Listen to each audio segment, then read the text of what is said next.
président Tolom s'est entretenu à Hanoï avec son homologue du Timor oriental, José Ramos Horta, qui effectue une visite d'État au Vietnam. Le Premier ministre Phạm Minh Chính a été solennellement accueilli à New Delhi. Sa visite officielle marque un jalon important dans le renforcement du partenariat stratégique intégral Vietnam-Inde. À l'aide d'artisans venus du Japon, les céramistes du village de Phulang ont acquis de nouvelles techniques pour donner une nouvelle vitalité à leur métier traditionnel.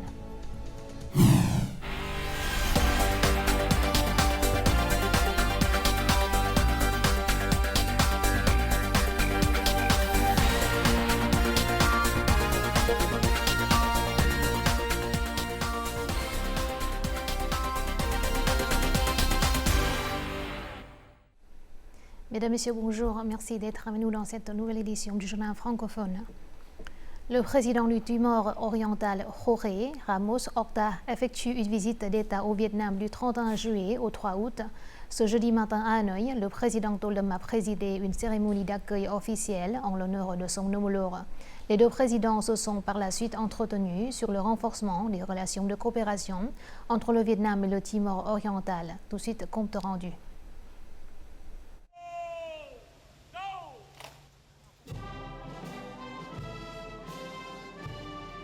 Lors de l'entretien qui a suivi la cérémonie d'accueil, les deux présidents ont convenu de mettre en œuvre l'accord cadre de coopération économique et technique et d'organiser dans les meilleurs délais la première réunion du comité mixte Vietnam-Timor oriental au niveau des ministres des Affaires étrangères, tout en mettant en place de nouveaux mécanismes de coopération bilatéraux. Le président Tolom a affirmé que le Vietnam était prêt à aider le Timor oriental à assurer sa sécurité alimentaire. Il a proposé aux deux parties de prolonger ou de signer un nouveau protocole d'accord sur le commerce du riz et encourager le Timor-Leste à accroître ses importations de produits vietnamiens de haute qualité. Les deux pays ont convenu d'exploiter efficacement le potentiel de coopération dans d'autres domaines importants, notamment l'agriculture, la pêche, les télécommunications, l'éducation, le pétrole et le gaz, la construction d'infrastructures, le tourisme et les échanges populaires. En ce qui concerne la question de la mer orientale, les deux parties se sont engagées à continuer de soutenir la primauté du droit pour maintenir la paix, la stabilité, la sécurité, la sûreté et la liberté de navigation et d'aviation dans cette zone maritime et à résoudre les différends par des moyens pacifiques sur la base du droit international. Ils ont souligné l'importance de la mise en œuvre sérieuse, complète et efficace de la déclaration sur la conduite des parties en mer orientale DOC et de la négociation d'un code de conduite en matière COC. Après l'entretien, les deux dirigeants ont assisté à la cérémonie de signature d'un accord bilatéral d'exemption de visa pour les titulaires de passeports diplomatiques et officiels.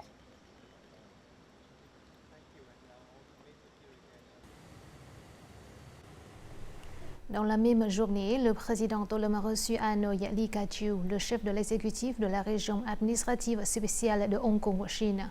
Le chef de l'État a souligné que le Vietnam respectait et soutenait toujours la politique un pays, deux systèmes, la loi fondamentale et les réglementations connexes de Hong Kong, et le développement prospère de Hong Kong pour le bonheur de sa population. Le président Tolom a hautement apprécié les nouvelles politiques plus favorables en faveur des citoyens vietnamiens entrant à Hong Kong. Pour sa part, Lee Ka-chiu a déclaré que l'administration de Hong Kong attachait une grande importance à ses relations de coopération avec le Vietnam et était prêt à renforcer les domaines de coopération bilatérale. Le Vietnam est actuellement le 7e partenaire commercial de Hong Kong au niveau mondial, alors que Hong Kong est le 7e partenaire commercial et le 5e investisseur étranger du Vietnam. Le Premier ministre indien Narendra Modi a présidé ce jeudi matin une cérémonie d'accueil officielle en l'honneur de son homologue vietnamien Phạm Minh Chính en visite d'État en Inde. Il s'agit de la première visite d'État en Inde de Phạm Minh Chính en tant que chef du gouvernement vietnamien et de la première visite en Inde d'un Premier ministre vietnamien depuis une décennie. La visite contribue à consolider la confiance politique et à approfondir la coopération multiforme pour porter le partenariat stratégique intégral Vietnam-Inde vers un développement plus substantiel et plus efficace. Le Premier ministre Phạm Minh Chính et son homologue indien Narendra Modi ont affirmé leur volonté de renforcer et d'approfondir davantage le partenariat stratégique intégral entre le Vietnam et l'Inde. Lors de leur entretien, le Premier ministre indien a exprimé ses condoléances au Vietnam pour le décès du secrétaire général Nguyễn Phú Trọng. Il a affirmé que les relations d'amitié solides étaient un trésor des deux pays. Depuis l'établissement du partenariat stratégique intégral en 2016, les relations bilatérales ont fait de grands progrès, marqués par une grande confiance politique et des résultats encourageants de la coopération dans divers domaines. En particulier, le commerce bilatéral a triplé, passant de plus de 5 milliards de dollars en 2016 à 15 milliards de dollars en 2023. Les deux parties ont convenu de déployer des mesures fortes en vue de doubler le commerce et les investissements bilatéraux d'ici 2030. Les deux premiers ministres ont apprécié la mise en œuvre efficace de la déclaration commune sur le partenariat de défense Vietnam-Inde jusqu'en 2030 et ont convenu d'élargir la coopération dans les industries de défense et de sécurité, de promouvoir la coopération en matière de sécurité maritime et de cybersécurité, d'échange d'informations, de renseignements et de lutte contre le terrorisme. Le Premier ministre Phạm Minh Chính a exhorté les grandes entreprises et les milliardaires indiens de la technologie à investir au Vietnam, à créer de grands projets comme symbole de la coopération économique entre les deux pays.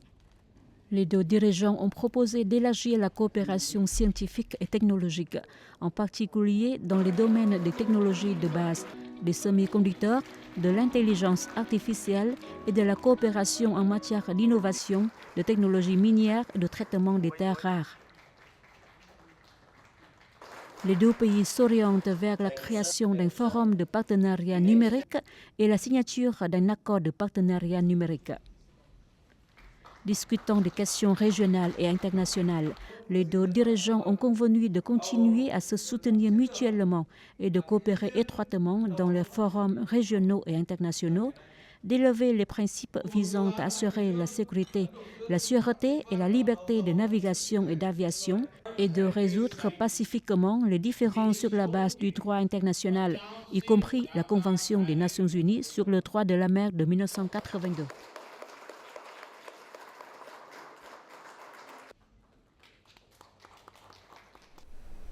Dans le cadre de sa visite officielle en Inde, le Premier ministre Phạm Minh Chính a rencontré aujourd'hui les cadres et le personnel de l'ambassade du Vietnam et de la communauté vietnamienne en Inde. Bien que la communauté vietnamienne en Inde ne compte que 500 personnes, elle s'efforce toujours de renforcer sa solidarité et de préserver la culture et la langue vietnamienne. Le Premier ministre Phạm Minh Chính a affirmé que le parti et l'État considéraient les Vietnamiens d'outre-mer comme une partie intégrante du peuple vietnamien. Le parti et l'État ont promulgué des mécanismes et des politiques favorables pour que les Vietnamiens de l'étranger puissent travailler, vivre, étudier et contribuer au pays d'origine, comme des politiques foncières, de logement et de visa.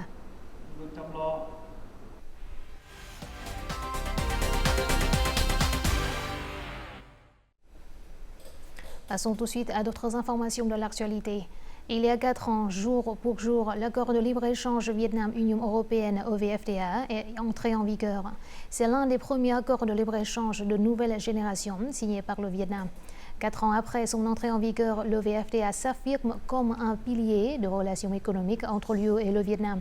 Selon l'indice de confiance des entreprises BCI, près de 2/3 des sociétés européennes au Vietnam affirment avoir bénéficié de l'EVFTA, avec 27% d'entre elles indiquant des avantages modérés à significatifs.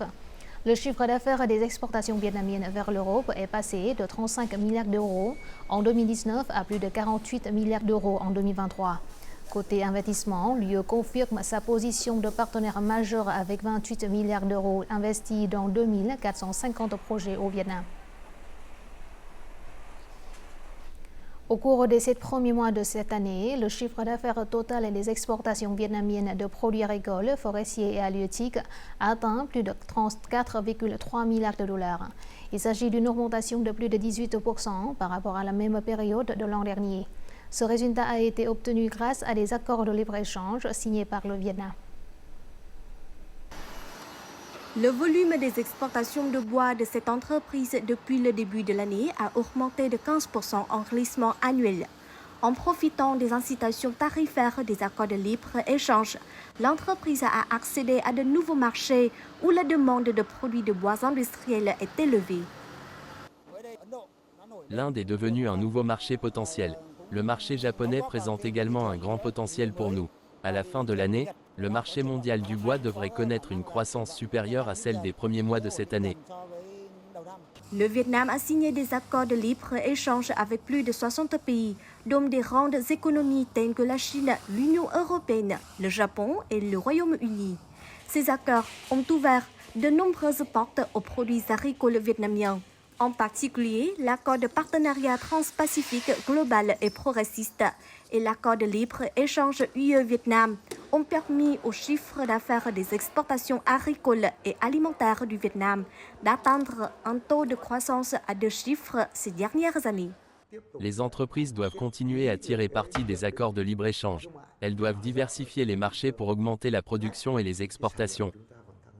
Outre ces avantages, les produits agricoles vietnamiens sont également confrontés à de nombreux défis.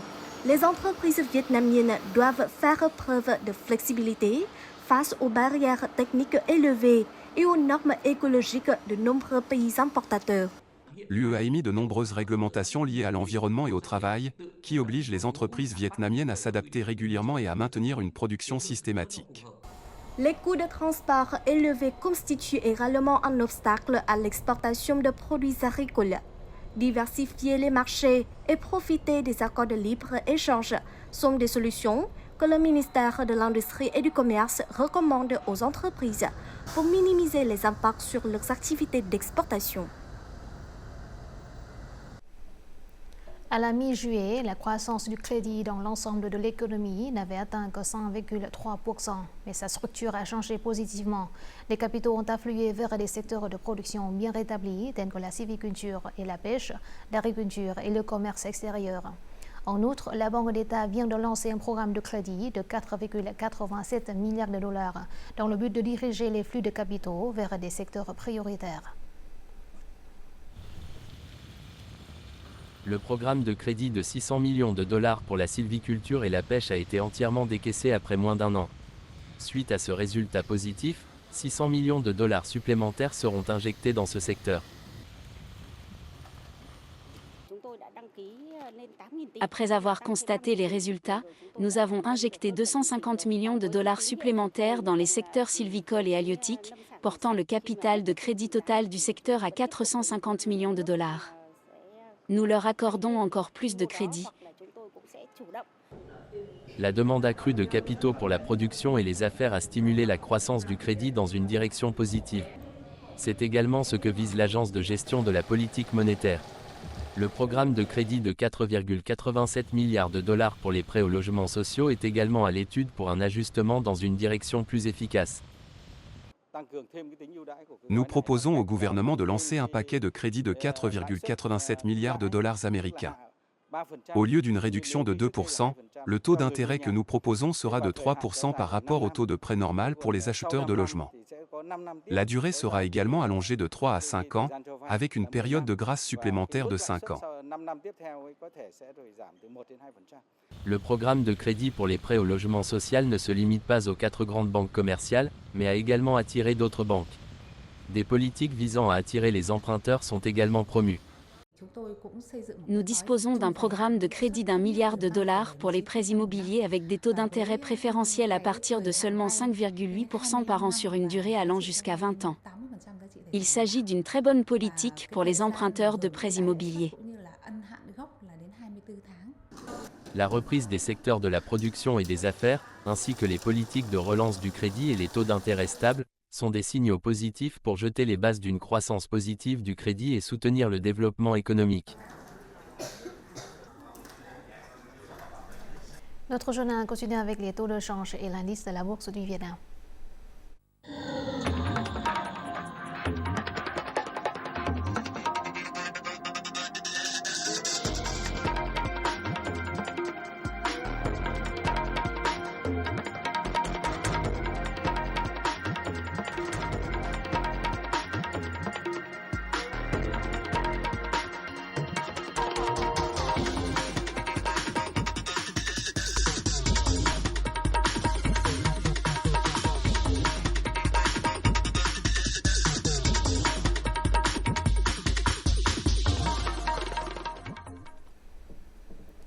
Lancement aujourd'hui, 1er août, du mois d'action pour les victimes de l'agent orange, avec de nombreuses activités prévues à travers le pays. Au Vietnam, les effets de l'agent orange ont atteint la 4e génération. Selon l'association des victimes de l'agent orange, il y a actuellement environ 850 000 victimes de la 2e génération, 350 000 autres de la 3e génération et environ 500 de la 4e génération. La WAVA a lancé à cette occasion un mouvement de collecte de dons pour venir en aide aux victimes de l'agent orange et leurs familles. À Ho Chi Minh Ville, le programme de marche pour accompagner les victimes de l'agent orange en 2024 aura lieu dimanche le 4 août avec la participation d'environ 5 000 personnes. Dans la commune de Nhơn Hải, ville de Quy Nhơn, province de Bình Định au centre, les habitants et les touristes peuvent voir des tortues marines pondre leurs œufs la nuit. Cela grâce aux efforts d'un groupe communautaire de protection des tortues marines. Nous en saurons plus dans le reportage qui suit. Sáng est membre du groupe communautaire de protection des ressources aquatiques de la commune de Nhơn Hải. À la tombée de la nuit, il va à la plage pour aider les tortues marines à pondre leurs œufs. Il vérifie minutieusement chaque nid d'œufs de tortues. Les nids qui risquent d'être emportés par les marées sont déplacés vers un endroit sûr. Cet homme sauve également des œufs de tortues qui ne peuvent pas éclore elles-mêmes. Je dois déplacer les nids près du bord de l'eau vers des endroits sûrs, car ils risquent d'être affectés par les marées hautes. Il est préférable que l'incubation des œufs se déroule selon les lois naturelles. Depuis 2021, la commune de Nhơn Hải enregistre régulièrement des tortues vertes qui sont classées comme en voie de disparition, qui viennent pondre leurs œufs. Depuis avril, 2 tortues vertes y sont venues pour pondre 5 fois, avec plus de 500 œufs. 104 bébés tortues ont éclos. Et ces bébés tortues sont nés de 2 nids et ont été ramenés à la mer en toute sécurité. Les 3 nids restants sont étroitement surveillés.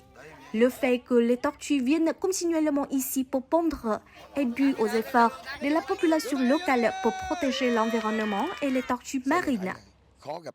La plage ici n'a pas de sacs en plastique ni de déchets. L'environnement est propre, donc les tortues reviennent. De nos jours, les touristes voient souvent des tortues, ce qui est un signe positif pour la localité. Pour protéger les tortues, nous continuerons de surveiller de près les nids de tortues restants. À l'avenir, nous relâcherons les tortues marines dans la nature après leur reproduction. La commune de Nhơn Hải s'efforce actuellement de protéger les tortues marines qui pondent leurs œufs afin d'augmenter le nombre de bébés tortues qui éclosent et atteignent la mer. De plus, Bình Định a développé des projets de protection des récifs coralliens, des tortues marines et des écosystèmes marins associés au développement du tourisme.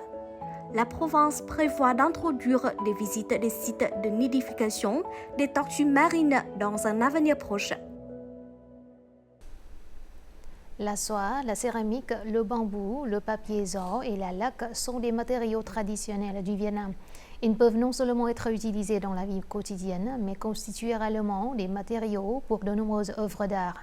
Actuellement, de plus en plus d'artistes et de jeunes utilisent ces matériaux pour créer des œuvres d'art. Tirés de l'écorce d'arbres brut, des rouleaux de papier zo ont été créés. Grâce aux mains habiles de cette jeune fille, ces matériaux simples sont devenus des œuvres d'art. J'ai commencé à utiliser des matériaux traditionnels pour mes créations. Le processus d'apprentissage des matériaux m'a donné l'occasion d'en apprendre davantage sur l'histoire du pays. La créativité avec les papiers-ors n'est qu'un exemple de la vitalité des matériaux traditionnels vietnamiens dans les arts contemporains. De nombreux peintres laquais vietnamiens maintiennent l'application de matériaux traditionnels dans leurs œuvres. Les peintures sur soie ont également prospéré avec diverses techniques et des couleurs accrocheuses sur la soie traditionnelle. Lors de la semaine du design créatif 2023 à Hanoï, les artistes ont tiré le meilleur parti des matériaux artistiques traditionnels. Ils utilisent des matériaux traditionnels. Ils les combinent à leur créativité et cette combinaison permet de créer des produits qui répondent aux exigences du marché. Ces produits peuvent être exportés et leur apporter une bonne valeur économique. Les motifs traditionnels sont non seulement appliqués dans des œuvres réelles, mais également numérisés. Ces jeunes ont utilisé la technologie numérique pour simuler les techniques de tissage de perles, aidant ainsi le public à comprendre la signification de chaque motif.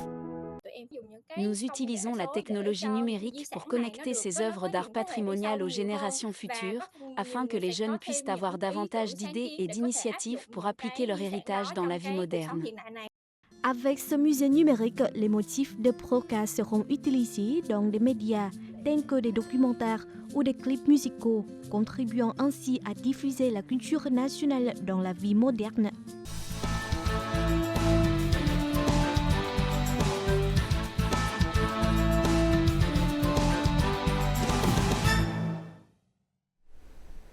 Parmi les patrimoines culturels du nord du Vietnam, la poterie de Phu Lang dans la province de Bắc Ninh est l'un des métiers traditionnels les plus anciens.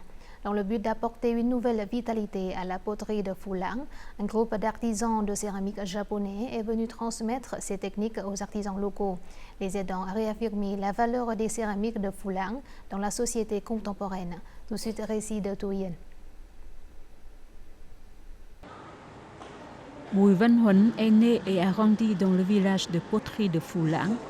Il est l'un des jeunes céramistes du village à avoir participé à une formation donnée par les artisans japonais. Ce projet vise à donner une nouvelle voie de développement à la fabrication de poterie de Phu Lang avec le savoir-faire et la technique de poterie japonaise. Le projet m'apporte exactement ce dont j'ai besoin en termes de technique et de conception.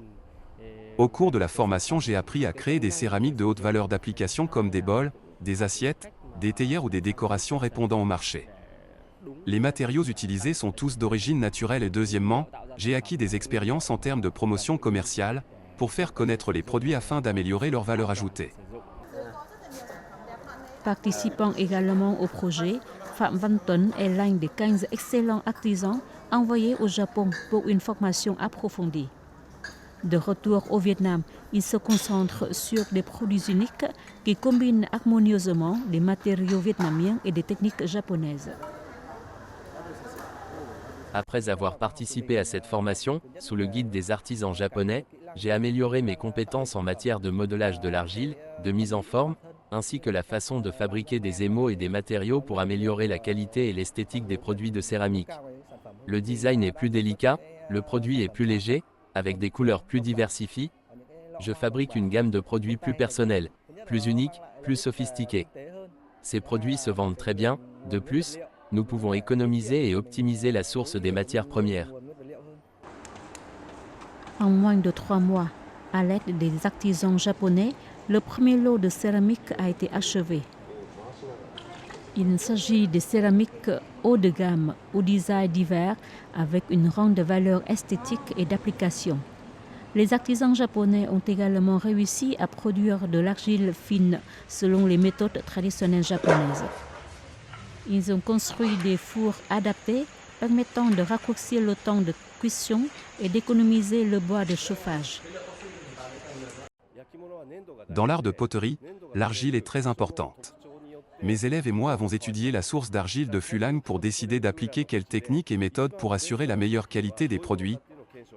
Ce à quoi je prête le plus attention, c'est la méthode de fabrication de la poterie la plus pratique pour les étudiants. Dans le but de faire valoir la beauté de la céramique faite à la main, nous avons accordé une grande attention à la méthode de moulage de la céramique à la main, sans recourir aux machines. Je pratique la cérémonie du thé depuis plus de 50 ans. Et une partie extrêmement importante de l'art du thé concerne les tasses et les bols à thé. Je vois que la poterie de Phulang est entièrement cuite au bois, elle a donc une caractéristique tout à fait unique. J'ai également eu l'occasion d'aller à l'exposition à Hanoï et d'admirer les céramiques faites par les artisans vietnamiens selon les techniques japonaises. La poterie de Phulang est très simple. Bien qu'elle ait l'air très simple et rustique, je la trouve idéale pour les cérémonies du thé. Vu les résultats positifs du projet, le comité populaire de la province de Bắc Ninh a également mis en œuvre un projet visant à faire de Phulang un village artisanal au COP associé au tourisme. Nous avons créé une coopérative pour gérer les activités du village de poterie au COP Phulang. Selon la proposition de la société Onimaru, la commune de Phulang coopérera avec le village de Toho au Japon, qui est également un village de poterie. Les deux parties coopéreront et établiront une association technique pour continuer à développer l'industrie de la poterie. Les techniques et les expériences de la céramique japonaise seront transmises au village artisanal de Phulang.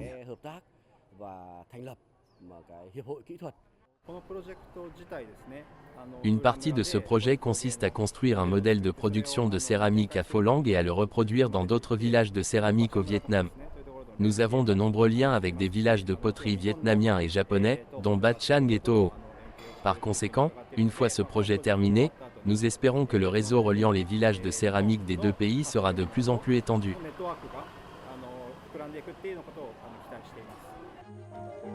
Former une nouvelle génération d'artisans, économiser les matières premières, utiliser des méthodes de production respectueuses de l'environnement et augmenter la valeur d'application des céramiques. Grâce à cette nouvelle direction, le village de poterie de Phulang est en train de donner vie à l'artisanat traditionnel. Voici tout de suite les prévisions météo dans les principales villes du Vietnam.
Et c'est la fin de notre journal francophone. Merci de votre attention. Afin de regarder en ligne les émissions de la chaîne VTV4, veuillez consulter le site web à haut l'écran. Vous pouvez aussi télécharger l'application VTV Go sur App Store ou Google Play. Au revoir et à la prochaine.